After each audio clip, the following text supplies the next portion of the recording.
Bonjour à toutes et à tous, bienvenue dans ce webinaire avec Sébastien de Flexteam Bonjour Raphaël. et donc avec moi Raphaël de DPO. Alors on est déjà nombreux, mais on attend encore plus de monde, donc on va attendre juste 2-3 minutes, hein, les minutes classiques, afin qu'il y ait le moins de retardataires possible. Mais comme on est déjà nombreux, de toute façon, on va pas attendre très longtemps. Voilà, attendons 2-3 minutes. Si on se permet, on va nous couper nos micros pendant 2-3 minutes et on arrive très bientôt. À tout de suite.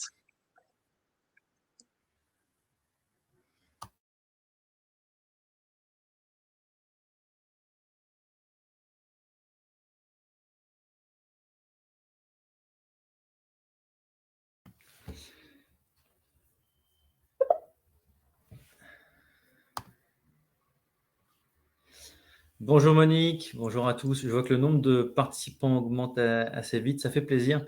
Faut savoir, hors antenne, Raphaël me racontait l'histoire de son tout premier webinaire où il avait dû faire une présentation devant très très peu de gens, mais finalement avait réussi à décrocher son premier contrat. C'est C'était ton l'un premier des contrat, un premiers, des mais premiers effectivement, contrats. ça c'était assez drôle. Alors je vous rassure, on n'est pas dans cette situation, là on est assez nombreux, mais effectivement, en gros on était 5. Il y avait 4 personnes qui étaient des amis proches, donc très très bons amis, puisque en pleine journée ils prenaient 1 heure de webinaire, et puis au milieu il y avait une personne qu'on connaissait pas et qui a été très intéressée, puisque effectivement c'est devenu l'un de nos clients. Donc bon, bah aujourd'hui les choses ont changé depuis. C'est vrai que là on commence à être un peu nombreux. Encore une petite niveau de minute, et puis à 3-4 on va démarrer. Mais effectivement, ça c'était assez amusant. Donc bonjour à toutes et à tous, et merci beaucoup d'être présents. Bonjour Basile, Cécile, Marie-Carline, Andrés, Roumissa. On est content effectivement d'avoir su intéresser. C'est un thème très d'actualité. Effectivement, le télétravail, le RGPD, comment est-ce que ça va venir impacter l'un avec l'autre? Nous, on a été intéressés au premier ordre et on est ravis d'avoir cette super relation avec DPO et avec Raphaël, ce qui permet aujourd'hui de pouvoir vous donner un petit peu notre retour d'expérience. Moi, je vais vous parler plutôt de la partie télétravail, Raphaël plutôt de la partie RGPD et puis le lien qu'ont l'un avec l'autre. Tout à fait. Alors je dis un petit bonjour à David, puisqu'on se connaît, puisque David, David il nous connaît puisqu'on les accompagne. Petite dédicace à David. Alors, n'hésitez pas aussi à poser toutes vos questions dans le chat au fur et à mesure. Certaines qu'on pourra prendre au fur et à mesure de la présentation, d'autres qu'on gardera peut-être pour la fin. On a 45 minutes aujourd'hui. On va prendre une trentaine de minutes pour la présentation et on gardera un quart d'heure pour un échange direct à la fin avec vous. Si on n'a pas répondu à vos questions d'ici là, n'hésitez pas à les remettre si par hasard on Tout en à a fait, hein. laissé passer une. Puisque même s'il y a les 15 minutes à la fin, l'objectif c'est qu'effectivement ce soit dynamique. Donc n'hésitez pas à nous poser des questions. Alors ce que je te propose, Sébastien, c'est qu'on va commencer. Alors, bah Allons-y. écoute, donc merci, hein, merci à toutes et à tous encore une fois. Merci à toi, Sébastien, et je te propose de présenter plus Flexim en détail. Eh bien, écoute, merci Raphaël de m'avoir proposé de faire ce webinaire avec toi. Webinaire donc co-animé entre Flexteam et DPO. Moi, je suis le cofondateur et CEO de Flexteam. Alors, Flexteam, qu'est-ce que c'est? Flexteam, c'est une plateforme destinée aux entreprises connectée à votre SIRH qui permet de gérer simplement le télétravail et le flex office. Donc, ce qu'on appelle le modèle hybride. Voilà, ce n'est pas un mot idéal pour l'instant, c'est le mieux qu'on ait. On parle d'hybride, on parle de flex work. Tout ça regroupe à peu près les mêmes choses. Concrètement, grâce à Flexteam, vous allez pouvoir savoir qui est au bureau, qui est en télétravail, choisir donc les meilleurs jours pour venir sur place, pour collaborer. On sait que beaucoup de travail individuel va se faire désormais à la maison et beaucoup de travail en groupe encore au bureau. Quand on est passé en flex office, pouvoir réserver son bureau tout en respectant les jauges et les territoires d'équipe. Et tout ça en mettant l'accent sur le lien social à l'heure du travail à distance. Voilà, vous pourrez voir sur mon LinkedIn que j'ai publié récemment une étude de Microsoft qui montre que l'importance et la raison numéro 1, notamment des générations Z et millénials pour revenir au bureau, c'est le lien social, c'est de passer du temps avec comme ce qu'ils appellent les work friends. Et donc, ça va être un des points d'attention de Flexteam, en plus de permettre aussi au département RH de gérer toute cette politique télétravail simplement. Oui, tout à fait. Et ce que tu dis est très intéressant, parce ça aura un impact très important sur notamment l'aspect RGPD, hein, par rapport à vraiment à quoi servent les outils. Il y a différents types d'outils liés au télétravail, et toi, c'est vraiment lié à cette organisation, donc à l'aspect social. Et c'est effectivement, de toute façon, ça sera vraiment un sujet central, et on va beaucoup apprendre de ton expérience durant ce webinaire. Donc moi, pour ma part, donc je suis Raphaël. Moi aussi, je suis cofondateur et CEO de DPO. Nous, on est un cabinet de DPO, de délégué à la protection des données externalisées. Donc concrètement, on fait quoi? On fait du RGPD pour tous nos clients.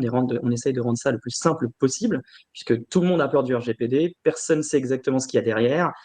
Souvent, c'est pas le terme le plus sexy que vous pouvez entendre. Donc non, on essaye de rendre ça un peu plus sympa, un peu plus accessible. Aujourd'hui, on existe depuis un peu plus d'un an. On a environ 160 clients.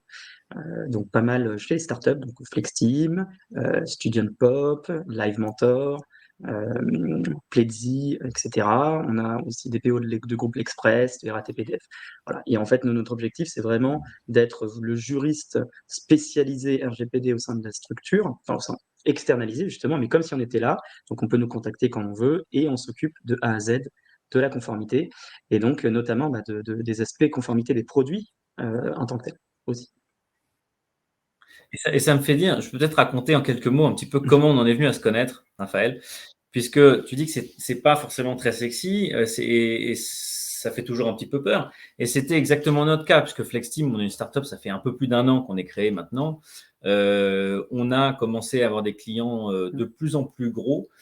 Et passer une certaine taille de clients, alors ceux qui ont des startups, peut-être parmi nos participants, se reconnaîtront, quand on commence à adresser des clients d'une certaine taille, passer quelques centaines de salariés, on commence de plus en plus à avoir ces demandes de la part de nos clients. Ça devient vraiment la norme à partir d'une certaine taille. Est-ce que vous êtes RGPD compatible?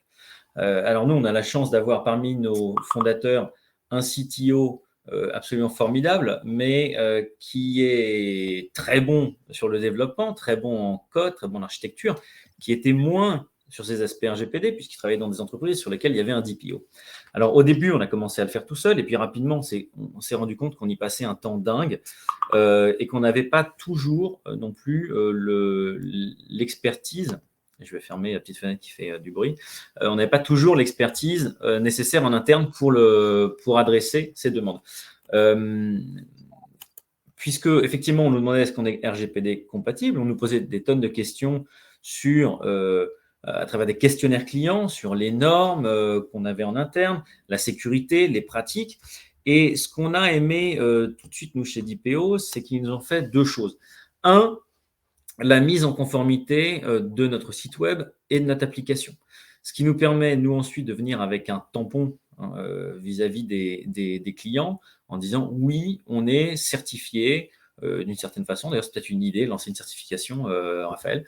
On est en tout cas RGPD compatible, RGPD ready, puisque tous nos process, toute notre organisation interne, toute notre documentation a été revue par DPO.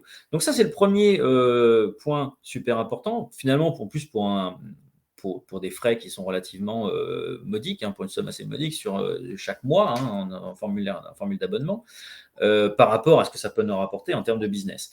Le deuxième gros avantage, c'est qu'à chaque fois qu'on va avoir des réunions de préparation technique avec nos clients, en face, des clients de 1000, 2000, 3000, 5000 personnes vont avoir un DPO à la réunion et qui va peser de tout son poids. Nous, d'avoir quelqu'un qui puisse venir nous accompagner, ça nous rassure énormément, ça nous donne beaucoup de crédibilité. Et c'est sur ces deux aspects-là que notre relation avec DPO a commencé et se continue aujourd'hui de façon très, très simple et sereine. Merci beaucoup pour cette présentation. Donc, Merci à toi. Tu vois, je suis tout rouge. Je ne sais pas si c'est la vidéo ou pas, mais c'est vraiment très sympa de ta part. Et pour parler brièvement aussi de FlexTeam, hein, je tiens à préciser un point qui est quand même très important et qui aura du sens par rapport à ce qu'on a dit tout à l'heure, parce qu'on parle de RGPD et de télétravail. Vous allez voir un des enjeux importants dans le télétravail et les risques qui peuvent venir des outils. Et en fait, qu'est-ce qui s'est passé avec Sébastien? Il a dit deux choses très importantes. Il a dit, moi, j'ai un problème de business, en fait. J'ai eu un problème de business, ça a commencé à me bloquer par le business. Et donc, il s'est tout de suite dit, OK, avoir un outil conforme, c'est fondamental parce que ça crée un risque pour mes clients. donc il ne pourrait ne pas me prendre. Donc j'ai besoin d'avoir un outil conforme. Et on parlera tout à l'heure dans les éléments liés à la conformité des outils, qu'avoir un outil conforme, c'est une obligation pour vous.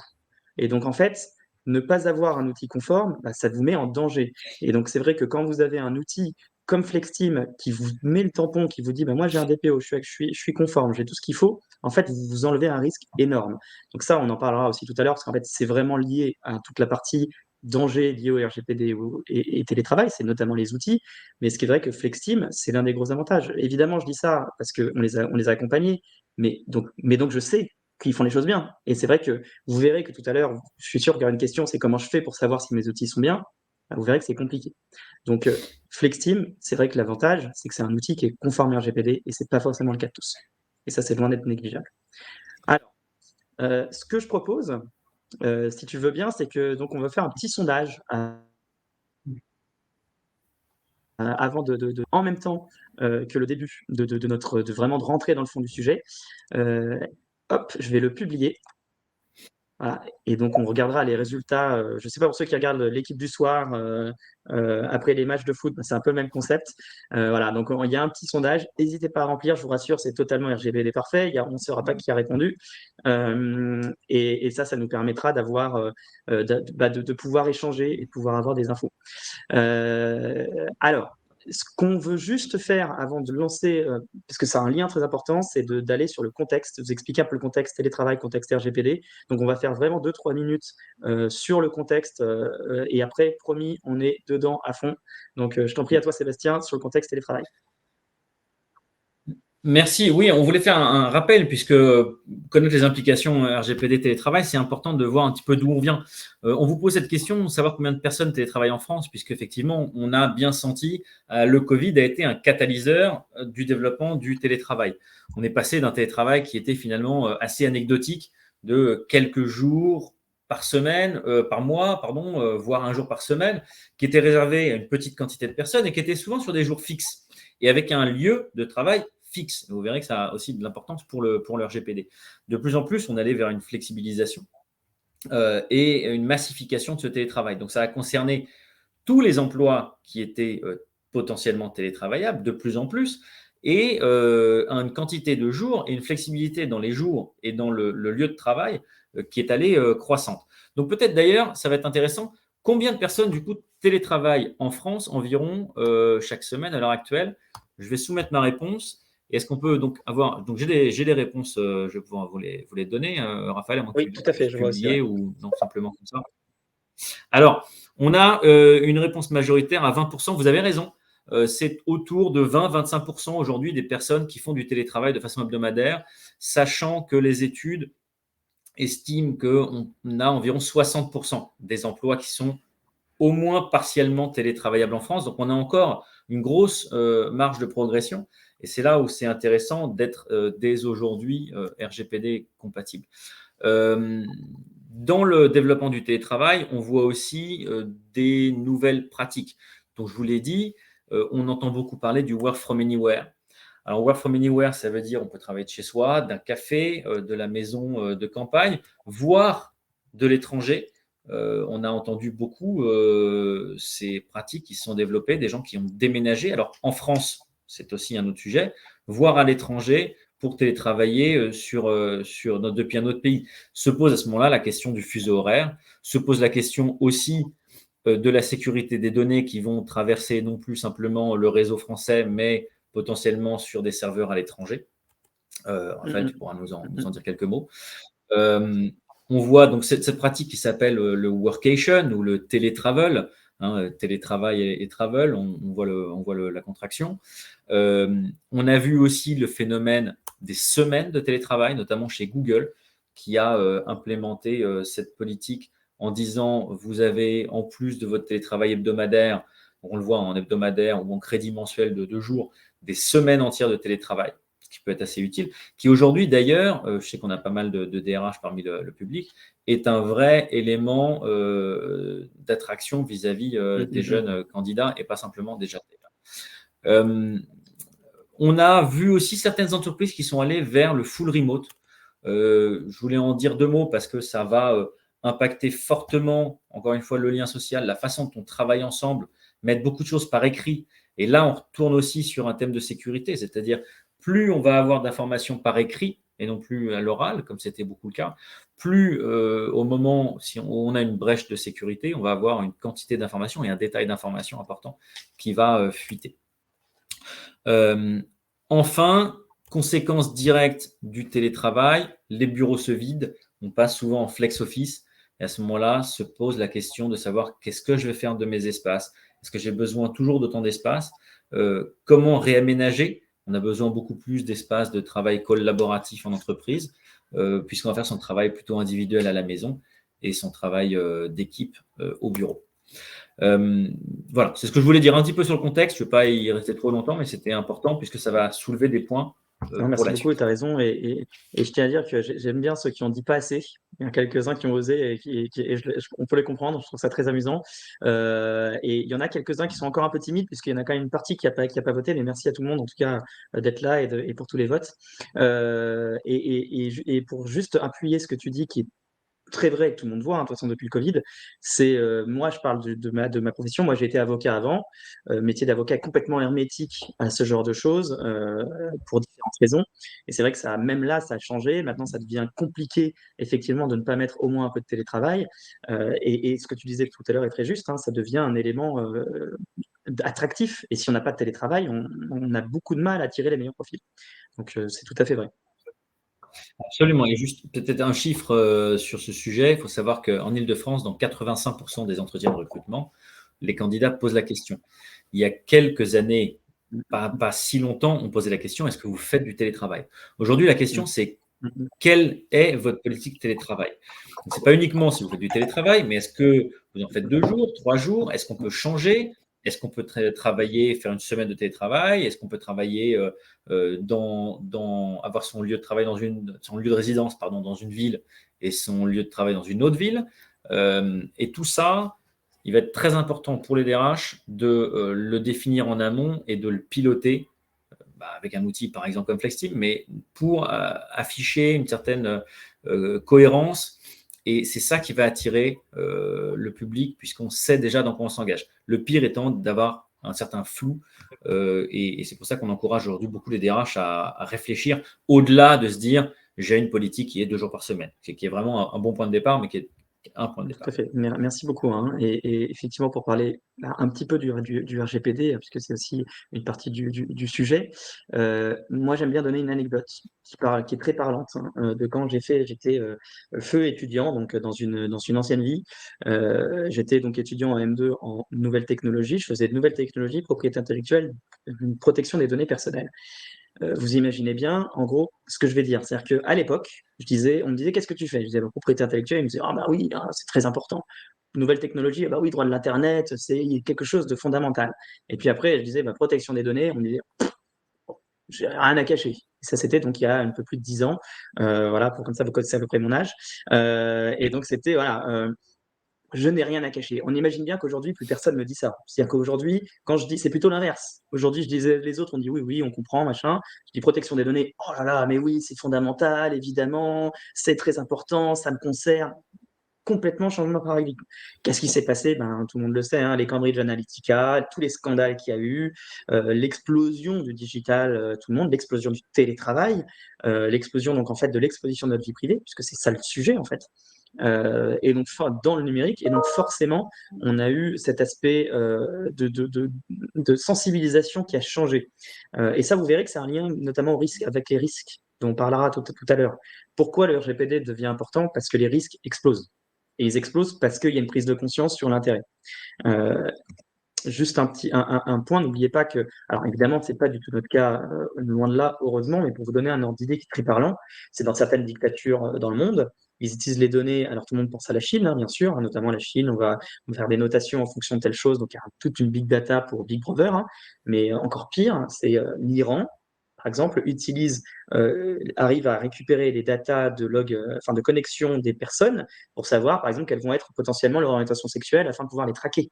Donc, on se rend bien compte, en fait, qu'aujourd'hui, il y a quand même un enjeu fondamental lié à ça. Et voilà, donc ça a changé et c'est pour ça qu'on arrive donc à notre sujet du jour, Et donc, pour lancer le débat, on va lancer un petit deuxième sondage, hop, que je publie tout de suite. Voilà.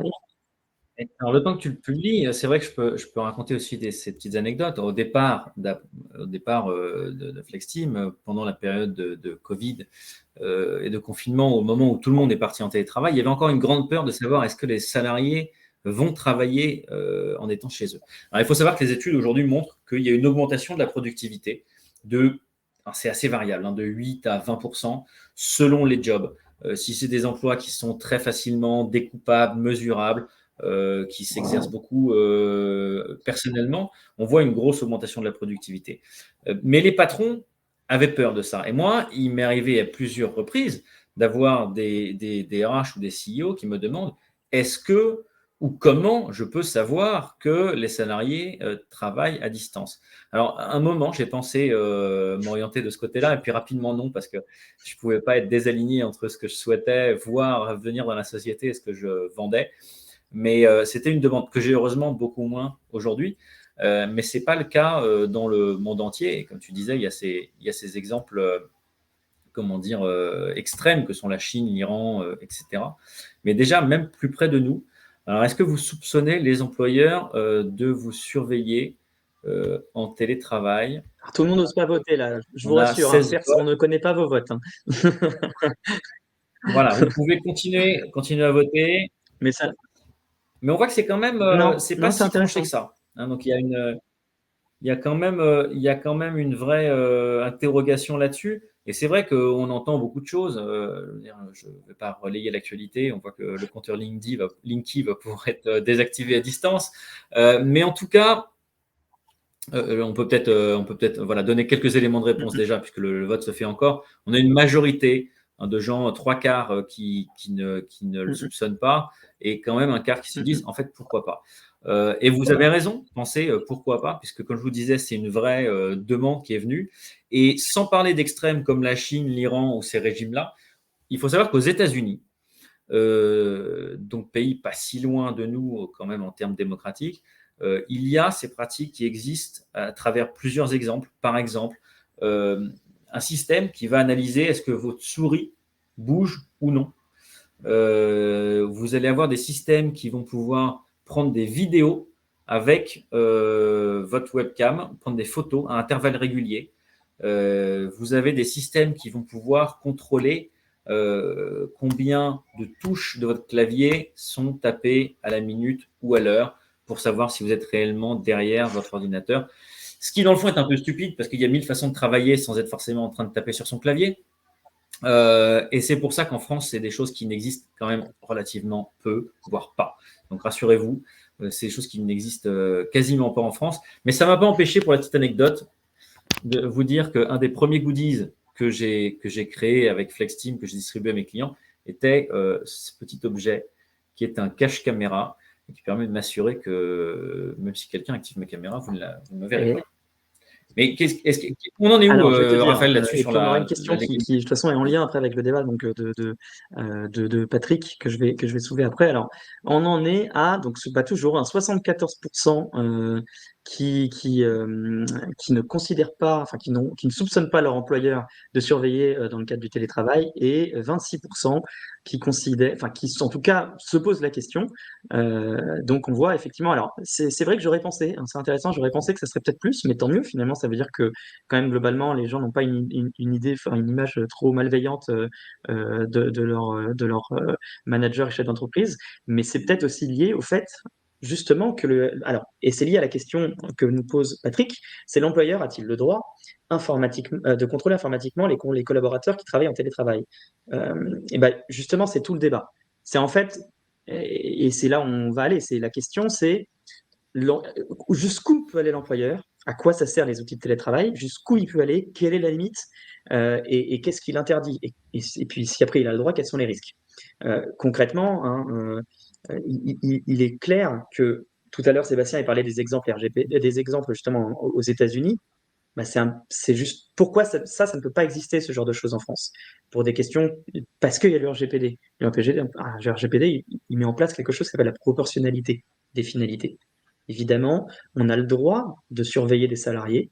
Ça existe pour plein de choses, hein. On a le droit d'avoir de la vidéoprotection, on a le droit d'enregistrer les appels téléphoniques et compagnie, mais on n'a pas le droit de faire quelque chose de totalement disproportionné.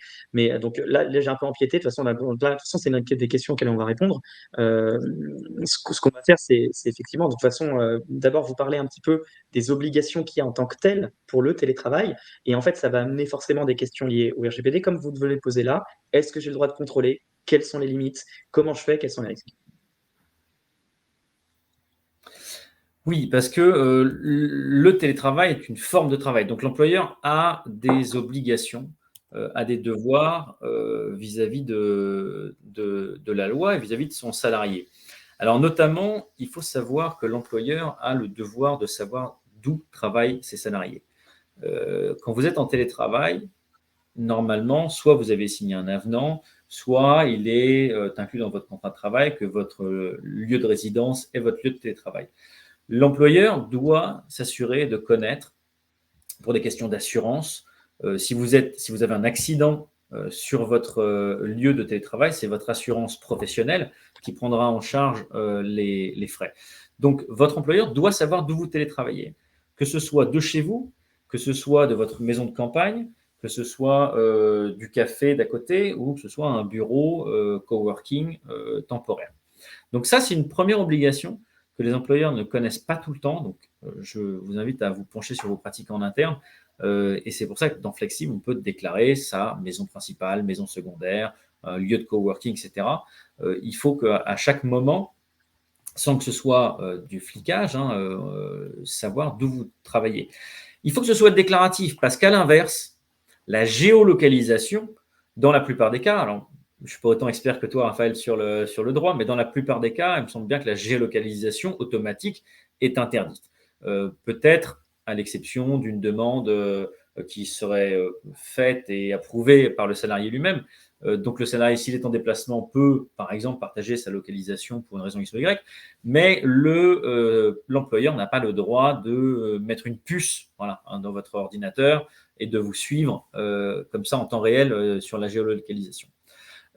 Sur votre lieu de travail, je parlais tout à l'heure de l'assurance en cas d'accident, il y a également une obligation de prouver que votre lieu de travail est adapté, puisque vous savez, chaque employeur a un devoir de sécurité et de s'assurer de la santé de ses salariés sur le lieu de travail. Donc, si le lieu de travail, c'est votre maison, notamment s'assurer que vous avez un bon équipement en termes de chaises, de bureaux, d'équipements, et même jusqu'à la conformité électrique des lieux.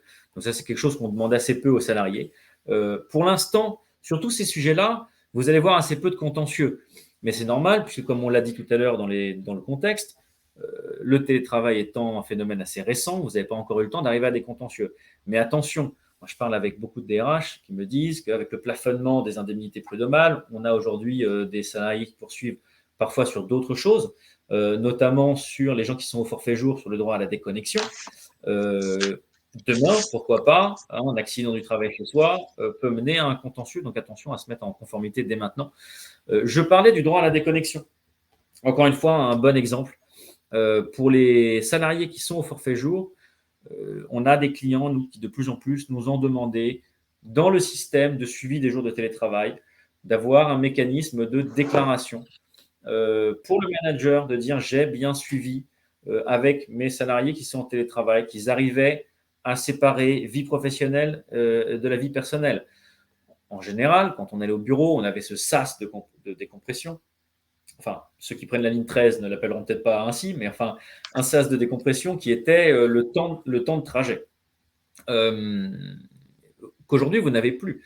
Aujourd'hui, c'est difficile. Parfois, vous avez des enfants en bas âge, vous finissez un mail, il y a un biberon à donner, et puis on recommence, on fait un mail, et des gens terminent comme ça tard à travailler. Demain, c'est source de contentieux possible. Donc, le droit à la déconnexion, l'équilibre vie pro, vie perso, tout ça, ça fait partie des responsabilités partagées entre l'employeur et le salarié, mais sur lesquelles il faut mettre en place des outils de suivi. J'en profite aussi sur les obligations. Alors, l'indemnité télétravail, qui est aujourd'hui pas une obligation, qui est de 2,50 € par jour, qui est une obligation uniquement dans la fonction publique. Dans le privé, ce n'est pas encore une obligation. Ça va devenir de plus en plus un perk, un avantage aussi, que ce soit sous forme d'indemnité voilà, forfaitaire ou avec des budgets, par exemple, pour s'équiper en termes de chaises, d'écran d'ordinateur ou de bureau. Notamment dans le cas, attention, où les salariés vont passer plus de 50% du temps en télétravail. Et on pourra considérer que leur lieu de travail principal n'est plus l'entreprise, mais la maison. Attention à cette distinction. Et sinon, qu'est-ce que je voulais dire? Un dernier point peut-être sur les tickets restaurants qui sont obligatoires de la même façon si vous êtes en télétravail qu'au bureau, mais on s'écarte un petit peu du sujet. Donc, Raphaël, sur ces points que je viens de mentionner, il y a dit plein de choses tout le monde a compris, tout ce qui était en lien avec le RGPD, en fait. Tu as parlé dès le début, localisation. Effectivement, il faut l'occasion. Et tu as bien dit, en fait, il faut une déclaration. Attention, la géolocalisation, ça peut être problématique. En fait, la géolocalisation, c'est pas tant que c'est interdit, c'est qu'en fait, le RGPD, c'est une question de bon sens. C'est que vous n'allez pas géolocaliser juste pour savoir, pour remplacer une déclaration juste parce que vous êtes complètement contre le fric. La géolocalisation, elle est autorisée dans des cas où c'est nécessaire à l'activité de votre salarié. Je prends un exemple typique. Alors, bon, pour le coup, c'est pas forcément des salariés, mais prenons les cas des livreurs. Dans le cadre du service, pour le service, c'est indispensable, du moins indispensable, je sais pas si c'est indispensable, mais en tout cas c'est très utile et que tout le monde comprend qu'on puisse géolocaliser au moins le véhicule du livreur pour que le client, utilisateur final, il puisse savoir où est le livreur. Donc là, il y a une logique, par exemple. Et donc là, vous avez le droit de le faire dans cette situation. Donc en fait, la question, c'est une question d'abord de finalité. C'est-à-dire, typiquement, tout à l'heure, on parlait d'outils. Il y a des outils qui existent en termes de télétravail qui vont viser à surveiller. Il y en a qui vont viser à organiser. Par exemple, FlexTeam, déjà, la finalité, c'est organiser.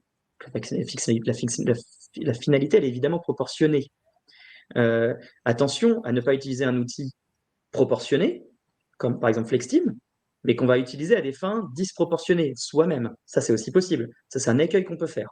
Et donc, attention, là, vraiment, la ligne, et elle peut être ténue, parce qu'évidemment, dans certains moments, on peut être tenté de faire des choses qui dépassent en fait les limites. La géolocalisation peut être tentée, de pouvoir vérifier si le salarié il est bien connecté suffisamment longtemps pendant la journée. On peut être tenté de faire ce genre de choses. Et en fait, il y a des limites, comme je le disais, c'est notamment une question de proportionnalité. Et ça, comment on le définit? Alors, c'est ça qui est compliqué. C'est qu'en réalité, souvent, ça dépend du type du type notamment de finalité. Par exemple, prenons la géolocalisation, c'est autorisé dans certaines conditions, pendant une certaine durée uniquement. J'ai pas le droit, par exemple, de filmer. Alors, l'exemple qui parle à tout le monde, c'est pas du télétravail, mais la logique est la même. Et tout à l'heure, Sébastien, il parlait du cache-cam. Je prends la vidéoprotection, parce que c'est la même logique, c'est juste que c'est digitalisé. Je prends de la vidéoprotection, par exemple, pour surveiller une entrée d'un magasin. Si je mets cette vidéoprotection uniquement sur le bureau de la personne pour vérifier, par exemple, qu'elle travaille tout le temps, on comprend bien qu'il y a un problème.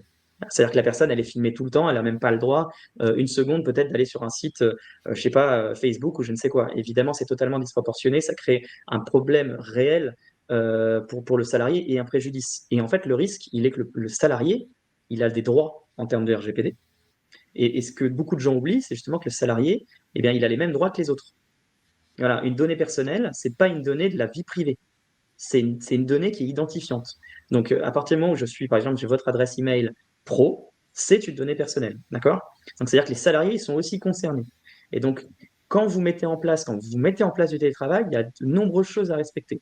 Il y a d'abord le truc classique que tout le monde oublie, c'est l'information des personnes. Tout le monde connaît la politique de confidentialité. Personne ne connaît la politique de confidentialité RH. C'est-à-dire qu'il y a celle qui est en ligne, mais en fait, il y a celle que vous fournissez à vos salariés. Parce que vos salariés, ils ont besoin de savoir, oui, j'utilise vos données, par exemple, pour du télétravail. Ils ont besoin de le savoir. Et par exemple, dans le cas du télétravail, peut-être que je fais de la géolocalisation. Si j'ai le droit, j'ai le droit. Mais encore faut-il le dire. Encore faut-il dire pendant combien de temps, etc. Parce que la personne, sinon, elle ne peut pas se défendre si elle ne sait pas. Et ça, si vous n'informez pas, déjà, il y a un problème là-dessus. Donc, dans le télétravail, il y a d'abord informer. Informer sur la manière dont vous mettez en place ce genre de choses. Ensuite, on parlait des outils, c'est pour ça qu'on vous disait tout à l'heure, on vous dit que ça va arriver, mais il y a évidemment les outils. Quand vous êtes, parce que le RGPD, c'est quoi, hein? Concrètement, il y a l'information, il y a des personnes, il y a le contrôle des prestataires techniques, et ça, c'est votre obligation. Et c'est pour ça que je vous disais tout à l'heure que évidemment, c'est hyper important d'avoir un outil conforme, typiquement comme FlexTeam, parce que sinon, c'est votre responsabilité. Vous, employeur, vous avez l'obligation de prendre des outils qui sont conformes. Et c'est pour ça que Sébastien, il reçoit des audits de ses propres clients. Parce que ses propres clients, ils vérifient via des questionnaires d'audit s'il est conforme. Parce que sinon, s'ils ne le font pas et que Sébastien ne l'est pas, et que demain, par exemple, il a une violation de données ou son outil fait n'importe quoi, c'est la responsabilité auquel fait Xim. Imaginons si ce n'était pas le cas, enfin, s'il faisait des bêtises, mais ce serait aussi, et ce serait d'abord la responsabilité de l'employeur. Et donc là, bim, responsabilité, et ça peut être très embêtant. Donc, il y a ce point-là qu'on oublie beaucoup. Et il y a un point qui va parler à tout le monde en termes de RGPD, qui parle beaucoup en termes de télétravail, c'est la sécurité. Et oui, les risques de sécurité, est-ce qu'ils ne sont pas décuplés en termes de télétravail? Alors, oui et non, en fait. Moi, juste que je vous recommande, c'est en fait, le danger, il est où? C'est par exemple, je fais du télétravail, je suis dans un bar ou je ne sais où, j'ai des choses sur mon ordinateur, j'oublie l'ordinateur ou j'oublie la clé USB, bim, violation de données. Typiquement. Donc, sur ce genre de choses, pour l'éviter, bah, c'est le cloud, c'est le meilleur truc.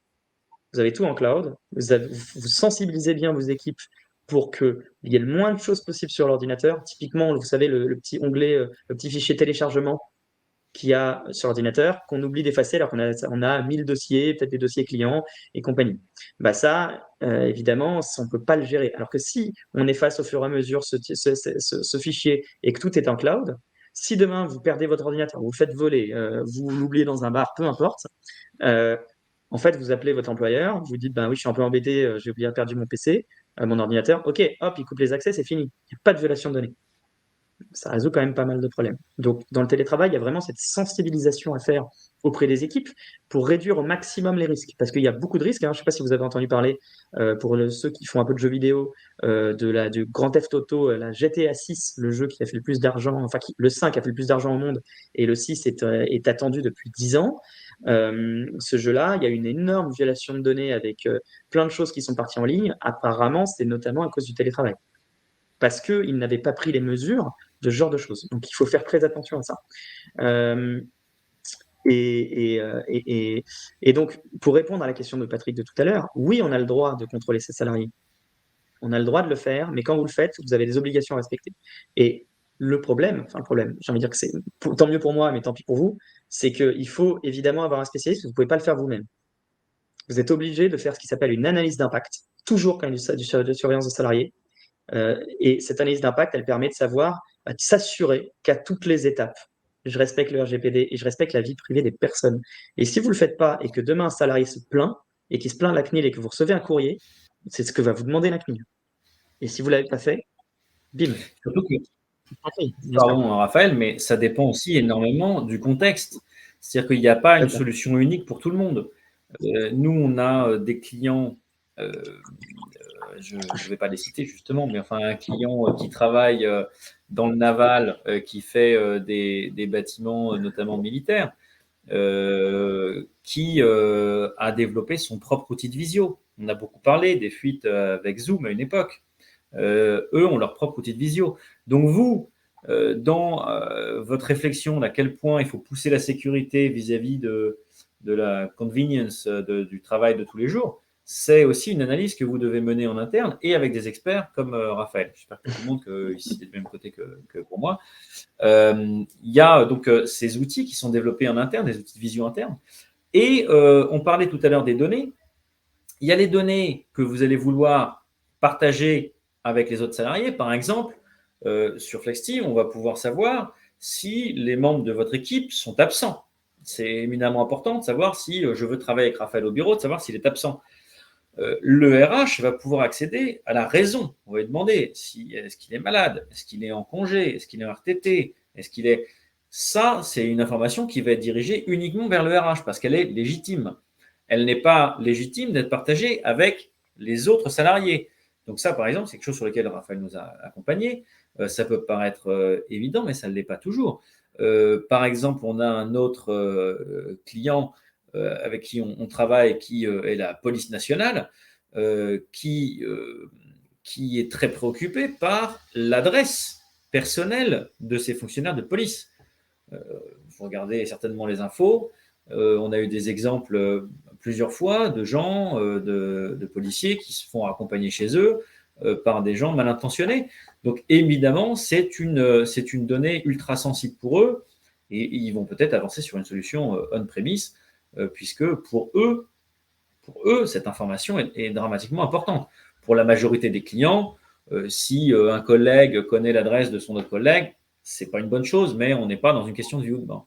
Donc, il y a aussi cette étude du risque et de l'importance de la criticité des données sur laquelle il faut travailler. Et tu as raison, parce que ce que tu dis est très important, parce que ça rejoint ce que tu as dit tout à l'heure par rapport à l'évolution du télétravail. Tu as dit, par exemple, qu'il y aurait potentiellement des évolutions liées à la santé des personnes, les attestations même juste de consommation d'énergie dont tu as parlé. Ça fait beaucoup de choses en termes d'intrusion dans la vie privée. Ça ne veut pas dire qu'on n'a pas le droit, ça veut dire par contre que vous, en tant qu'employeur, vous avez plus de responsabilités en termes de respect de la vie privée sur vos épaules. Évidemment, ça se fait très bien. En fait, il faut pas que vous ayez peur de tout ce qu'on dit. En réalité, la réponse, à mon sens, je pense que toi, je sais pas ce que tu penses, Sébastien, je pense que c'est pareil. Est-ce que c'est un cocktail explosif ou pas? La réponse est non si vous faites pas de bêtises. C'est-à-dire qu'en fait, le télétravail, il n'y a pas de sujet.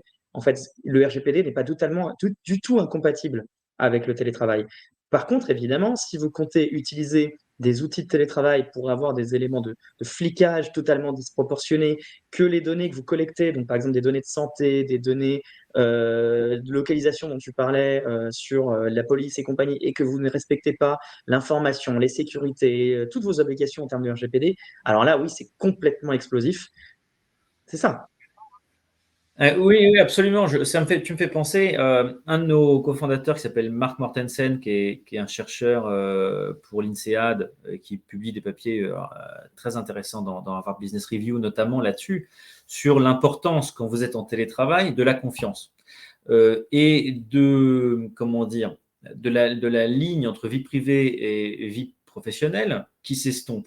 Puisque, imaginons que vous ayez une politique télétravail de 2 jours par semaine. Vous n'avez pas envie non plus d'être complètement psychorigide. Un jour, un salarié va vouloir prendre une troisième journée. Vous allez lui demander de la justifier, en tout cas son manager. Parfois, la justification va être assez personnelle. J'ai un enfant qui est malade. J'ai ma mère qui a fait une crise, des choses comme ça. C'est une information qui peut être partagée à un manager, pas aux collègues.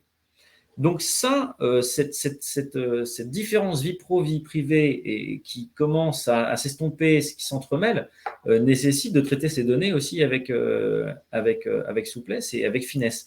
Donc quand tu disais est-ce que c'est explosif, je trouve que finalement explosif, c'est bien le mot. C'est comme un feu d'artifice, c'est comme un pétard. Ça marche très bien à condition de ne pas le donner à un C'est enfant de exactement 3 ça. ans. C'est exactement ça. Il faut savoir, juste pour. Et après, on va faire les questions-réponses si tu veux bien. J'ai juste un dernier point, c'est que vous sachiez juste quelles sont, à mon sens, les sources de risque. Pour moi, il y a deux principales sources de risque. Tout le monde dit la CNIL, la CNIL. Mais en fait, la CNIL, c'est pas le danger. La CNIL, elle vient après. Première source de risque, en fait, ça va vous surprendre, mais c'est vos clients. Ah oui, parce que en fait, si vous ne respectez pas le RGPD, que vous n'avez pas les outils qui vont bien, etc., bah, comme l'a dit Sébastien tout à l'heure, de toute façon, vos clients, de moins en moins, ils voudront être chez vous. Et pourquoi? Parce qu'il y a une vague de fonds dont je parlais depuis le début.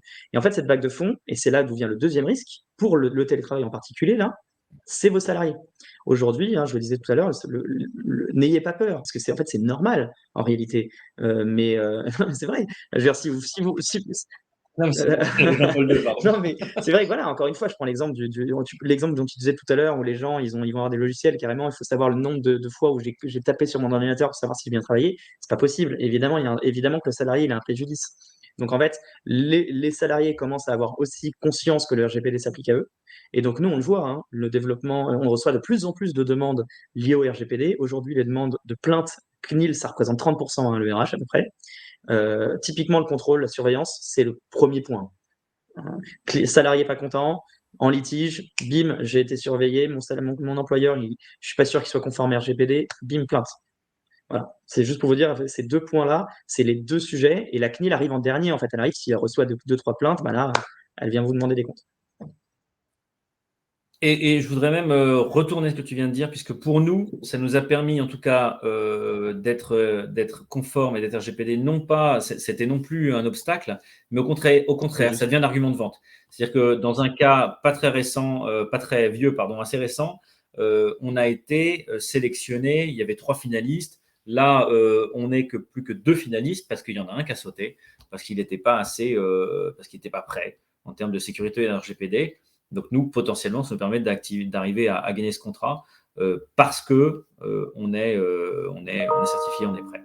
Donc voilà, je pense qu'on peut peut-être finir là-dessus sur cette belle histoire Ouais, merci. qui te met Non, en mais avant. merci, Enfin, c'est c'est gentil. vrai, on y gagne aussi. Je suis ravi de voir qu'on est Oui. absolument le même nombre de participants maintenant qu'au tout début. J'espère que ça veut dire que ce qu'on a dit vous a intéressé et on est prêt à Merci prendre des beaucoup questions. pour d'être tous là et désolé pour le petit retard. Effectivement, il y avait beaucoup de choses à dire, mais je pense qu'effectivement, comme vous êtes là, comme l'a dit Sébastien, c'était intéressant. Donc n'hésitez pas. C'est maintenant à vous la parole. Voilà, c'est comme sur France Inter le matin. Les auditeurs Exactement. ont la parole. Hop.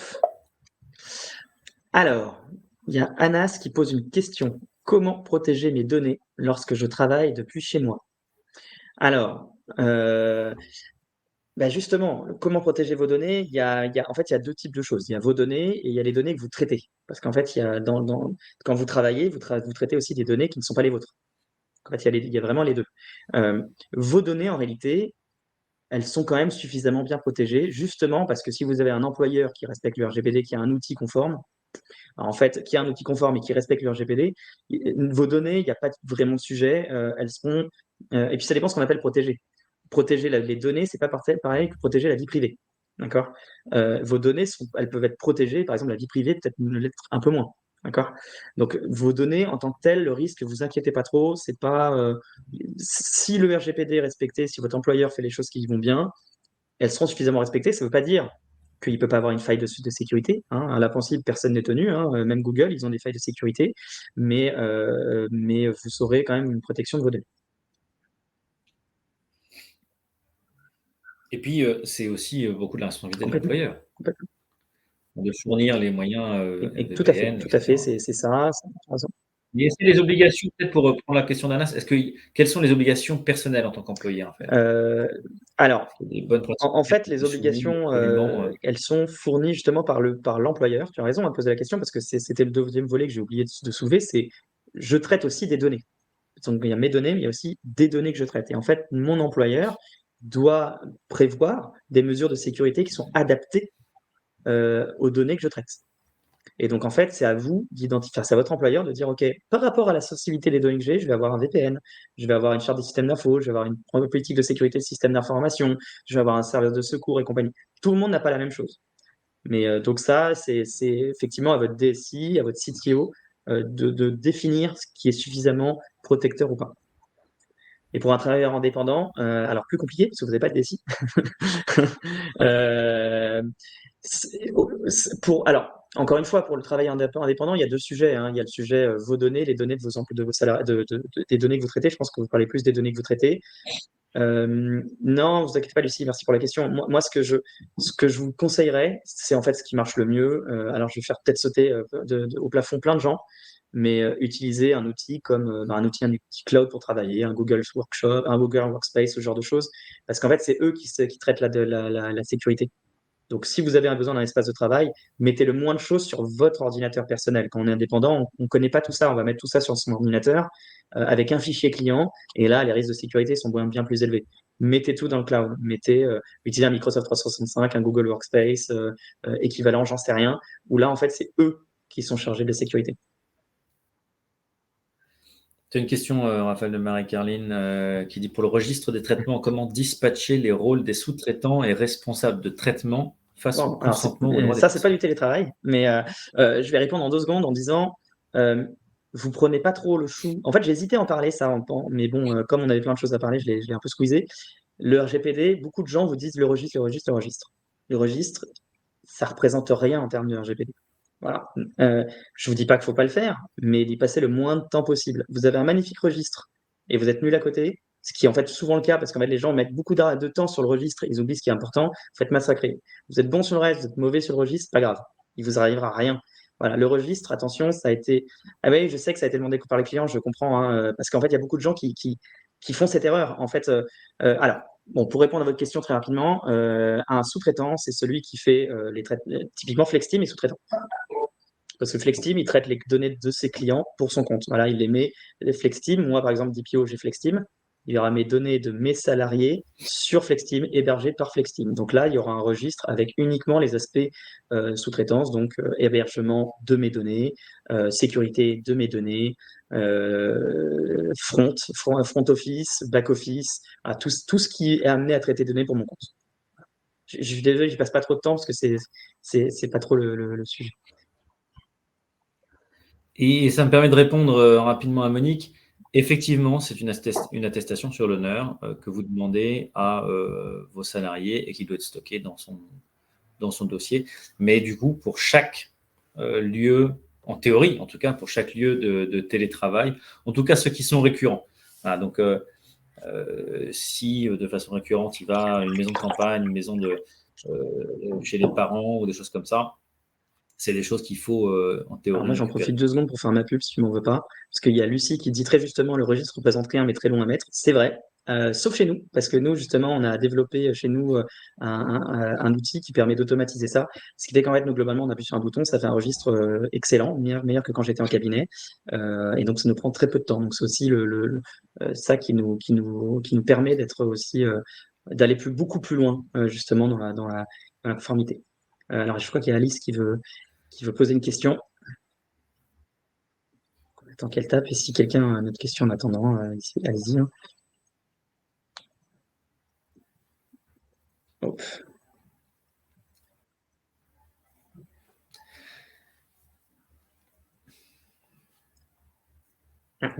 On voit qu'il y a plein de gens qui tapent.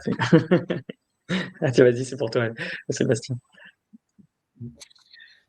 Alors, est-ce que ça change quelque chose? C'était un petit peu le thème d'aujourd'hui. Est-ce que ça change quelque chose? Oui, il me semble que. Enfin, je ne sais pas sur quel aspect vous voulez qu'on réponde. Alors, le nomadisme,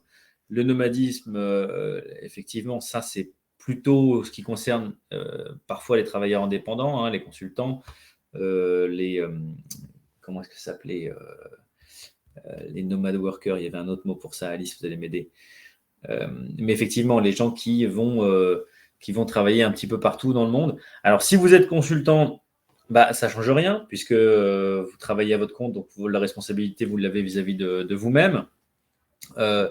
Maintenant, les travailleurs nomades pour les comptes d'entreprise, il vaut mieux que ce soit encadré.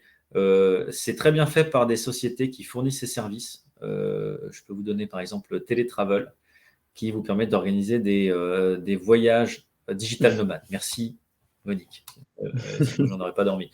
Il y a des entreprises comme Télétravel qui vous permettent d'organiser des séjours de télétravail en France ou à l'étranger, à un salarié ou à plusieurs, et de vivre finalement cette vie digital nomade, ce qui vous permet de proposer à des salariés à la fois une expérience de vie. Nous, c'est quelque chose qu'on entend beaucoup, hein, la quête de sens dans le travail. Vous voyez, pour lutter contre tous ces phénomènes qu'on entend, qui sont très marketés, hein, les quiet quitting, les great resign et compagnie, si vous permettez à vos salariés qui finalement aspirent à quoi? Aspirent à avoir une expérience supérieure à celle qu'ils ont pu voir chez leurs aînés qui étaient du 9h, 19h dans un bureau triste parisien. Donc, qu'est-ce qu'on fait pour contrer ça? On fait des bureaux comme à la maison, ça c'est une vraie tendance. On fait du télétravel, on permet aux gens de travailler plus de chez soi. Et c'est comme ça aussi que vous allez ramener les gens au bureau. Hein, vous allez ramener les gens au bureau avec à la fois des lieux de travail qui sont conviviaux, qui vont rappeler finalement l'ambiance qu'on a à la maison, aussi en recréant cette ambiance. Hein, encore une fois, si vous allez sur mon LinkedIn, j'ai publié hier un post inspiré d'un article de Microsoft qui explique que les générations Z et Millennials viennent au bureau avant tout pour le lien social et que c'est le perks numéro 1 que vous allez pouvoir donner et qui vous coûte franchement pas grand-chose en tant qu'employeur, c'est recréer du lien. Moi, j'ai eu beaucoup de DRH qui, en sortie de crise, m'ont dit j'étais surpris. Je pensais que les tout jeunes qui venaient de rentrer seraient, parce qu'ils sont les plus à l'aise avec les outils digitaux, les plus désireux d'avoir du télétravail. Eh bien non, parce que beaucoup viennent à Paris, ils viennent de province, ils n'ont pas de cercle social, ils sont dans des petits appartements. Donc, ils veulent les pots du jeudi. Ils veulent les concours de baby-foot. Ils veulent même simplement cette ambiance au bureau. Donc, recréer ça. Donc, je suis un peu sorti de la question, par Non, non, mais tu as contre, mais raison. C'était finalement, ça exact. Non, mais change c'est ce que tu dis tout un peu. juste, hein. Alors, il y a Patrick qui posait une question. Quelles sont les informations que l'employeur doit absolument connaître sur un outil comme Flexteam en dehors de l'adresse et comment être certain de ne pas en demander trop? Alors, en gros, ce qu'il faut savoir, c'est que en fait, ça dépend ce dont vous avez besoin. Il y a deux sujets. Il y en a un dont j'ai pas vraiment, on a parlé, en fait, j'ai parlé brièvement, c'est justement comment on sait qu'un outil est conforme. Parce qu'en fait, vous avez plein d'outils, c'est bien le problème, qui vous disent je suis conforme. En soi, je peux mettre sur mon site RGPD conforme. Je vois plein de sites qui ont écrit RGPD conforme, mais ils ne le sont pas du tout, en fait. Et ce qui est difficile, c'est que, en fait, à moins d'être expert, c'est compliqué. Alors, il y a un petit tips que je peux vous donner pour essayer de le savoir un peu, qui marche quand même pas mal. C'est que si vous avez un outil de télétravail qui n'a pas de délégué à la protection des données, c'est déjà pas très bon signe. Et ça, vous pouvez le savoir. C'est-à-dire qu'en fait, la CNIL, elle donne sa liste publique. Vous tapez nomination, liste, nomination, CNIL, DPO, vous avez la liste en ligne. Donc, vous n'avez plus qu'à chercher, c'est un fichier Excel, vous cherchez, vous avez le nom de l'outil que vous cherchez. Si jamais il n'est pas dedans, c'est qu'il n'a pas de DPO. Et ça, sincèrement, pour un outil de télétravail, enfin un outil, en fait, de toute façon, que les choses soient claires, pour un outil télétravail, pour un outil sous-traitant, si vous n'avez pas de DPO, c'est quand même c'est pas très bon signe. Ça, c'est le premier sujet. Donc maintenant, vous savez à peu près, après, sinon, ce qui est compliqué, c'est s'il l'est, bon, bah, normalement, il faut effectivement quelqu'un qui s'y connaît pour pouvoir le savoir. Bon. Mais ça donne quand même un premier élément. Maintenant, on va dire que vous savez que l'outil il est conforme. Effectivement, il y a vous.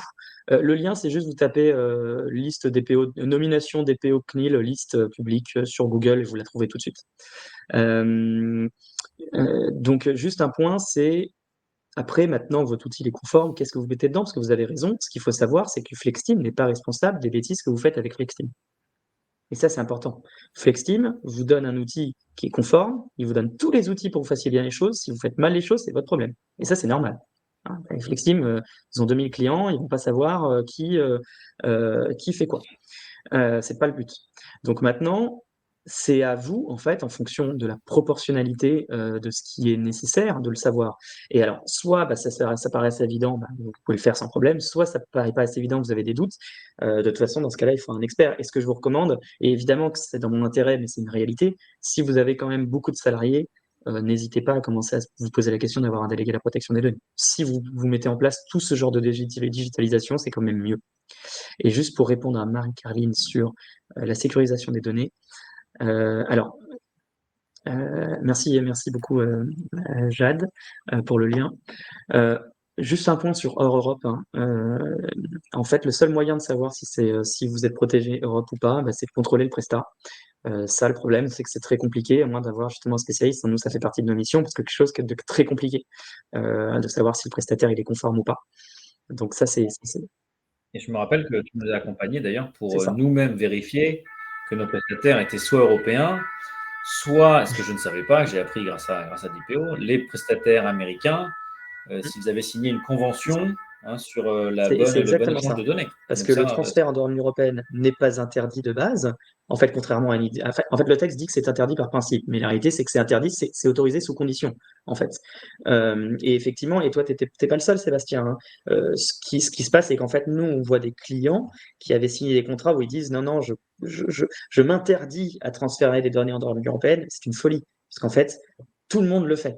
Tout le monde, tout le monde, tout le monde. Pour vous donner un exemple, à Renaissance, on s'était amusé à regarder ce que faisaient leurs outils. Renaissance, ils ont que des outils américains sur leur site web, pour vous dire, hein.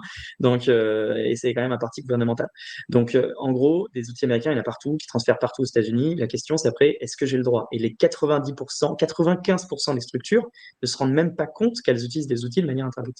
Et effectivement, bah, ça, il faut faire ce que l'on a fait effectivement pour toi, Sébastien, hein, identifier, regarder les contrats, les signer si c'est nécessaire et compagnie. C'est très compliqué, donc c'est compliqué pour moi de vous dire comme ça parce que c'est compliqué.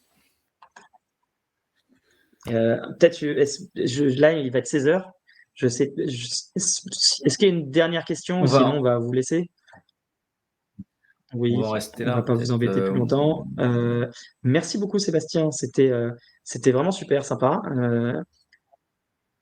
Merci. Je vais mettre Oui, mon mail je vais faire peut-être pareil. dans le Bonne chat. idée. vous souhaitez me contacter, n'hésitez pas. Merci à tous. Ça fait plaisir d'avoir vos remerciements. Oui. On est quasiment toujours autant que depuis le début. Il est 16 heures et donc merci Raphaël pour Merci à ce toi, passez à webinaire. tous une très bonne journée et puis à très bientôt. Au revoir. Au revoir.